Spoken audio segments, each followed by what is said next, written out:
Malonu matyti. Nu, ačiū už galimybę apsilankyti. Užėjkit. Aš tada gal privačiu. Bet čia turi šitą tai kažko. Padėsime įvairiausi termovizoriniai taikikliai, taikinio šaulio, kulkosvaidiniai, snaiperiniai. 2000 metais unikali sistema po šiai dienai NATO rinkai.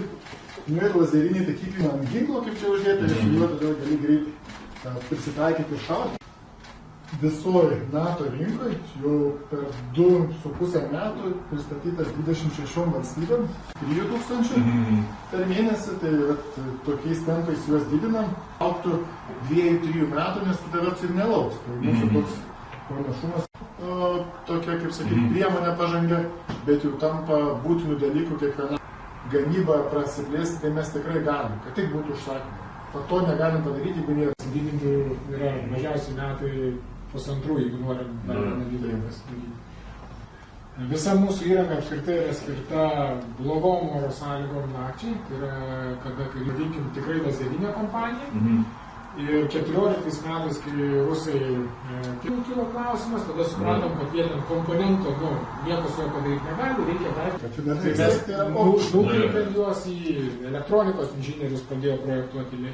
Tai šiandien dienai mūsų pirma, kaip sakau, studentų praktiškai komanda, kurie pradėjo NI vadovas, kitas yra pagrindinis sistemų architektas. Po to ir video, kad prieš šakedus, tos oro gynybos mobilios komandos, jūs daugiausia gaminių. Šiais metais jų pagaminsim 30 000. Iki kitų pieną matuoti, tai visi jie, kad gal 500 žmonių auditorija, bet strateginės rytis, karvė gamina riebalus ir baltymus, kaip sakyti, ir laktozę. Čia pasižiūrėkit pradžioje. Žiūrim. Dabar turėsim dar parodyti kažkaip. Galiu ir aš atsistoti. Čia mano telefonas. Ir ten Nu, neišsivieškite. Nu, gerai. Ką, dėkoju dar kartą. Malonu buvo pamatyti. Jeigu gali, dar kolegams sakyti, Aš labai, ačiū. Iki. jūsų šitamas iš mažųjų.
Thank you.